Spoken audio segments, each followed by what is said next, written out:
今次係去深圳一個眼鏡工廠，帶大家睇下條路線點樣去，同埋個廣告話38蚊可以配眼鏡，係咪真嘅呢？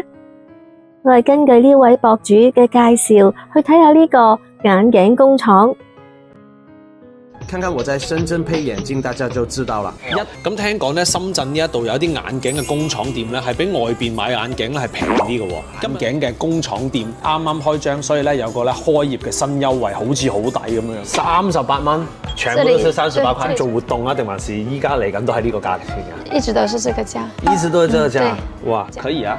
那我們就可以挑選鏡片了。好，李白眼鏡工廠店自有的品牌，然後1.56的防藍光的鏡片呢，我們的價格是59塊錢一對，度數高一些可以考慮1.60啊、1.67，會比較輕薄一些，價格也是在98到198。想要品牌的鏡片，進口的3.5折的折扣，980的這一款，打完折之後就是300多塊錢。普通的老花鏡的話，也是100塊左右。100蚊嘅話，咁如果我而家買嘅話咧，咁大概幾耐到可以攞咧？普通的話1個小時左右，定制的鏡片的話，有一些就要1個星期。如果不方便上來拿，我們也可以順豐郵寄到香港。哦，咁去到福田口岸坐4號線，坐2個站呢，就喺會展中心 E 出口。有時間你可以喺 A 出口行埋卓越中心同埋連城美食廣場。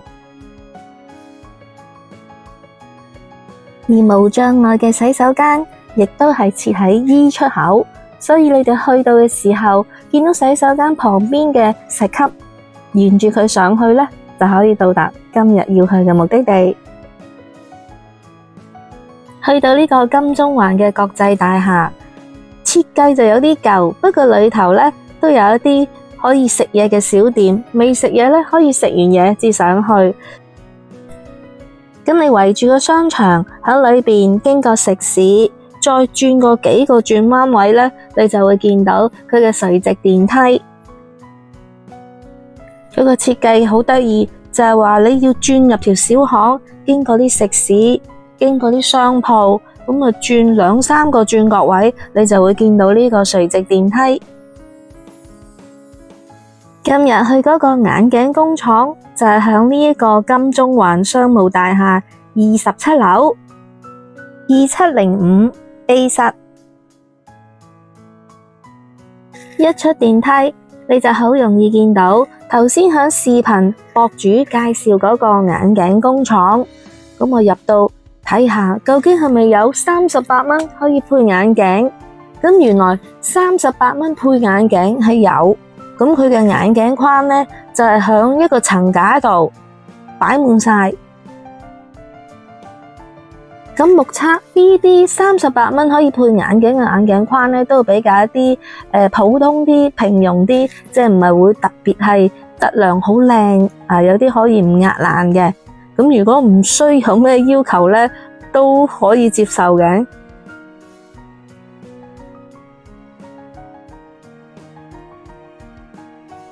當然，眼鏡片呢就係因應你選擇而計價錢嘅。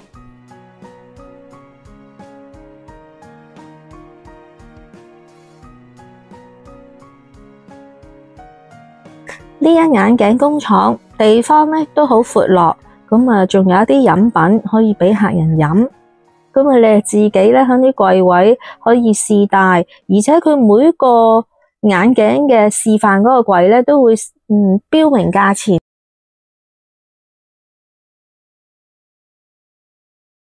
佢標示出嚟嘅價錢只係指嗰個眼鏡框嘅價錢。咁另外眼鏡片頭先講咗啦，即係視乎你要揀啲咩眼鏡片啊，漸進啊，幾厚幾薄啊，係咪要蔡司鏡？佢驗眼嘅位置呢，咁都幾舒服嘅。即係一個好大嘅獨立房間仔，咁你哋可以坐喺度驗眼，驗好咗呢，揀眼鏡框，然之後揀眼鏡片。咁我嘅結論就係呢間眼鏡工廠佢就真係有38蚊，係一啲好基本嘅眼鏡框。咁其他呢都有400至800蚊嘅眼鏡框。咁啊鏡片視乎你選擇，咁佢位置呢都方便嘅。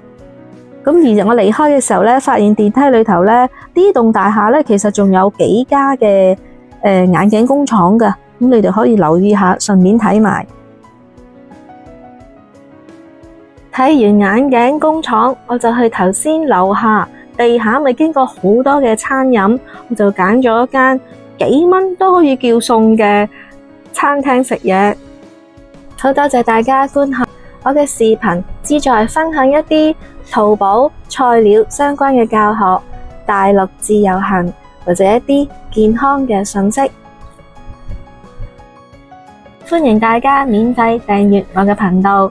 如果覺得資料有用，記得分享俾你身邊嘅朋友仔。下次再見，拜拜。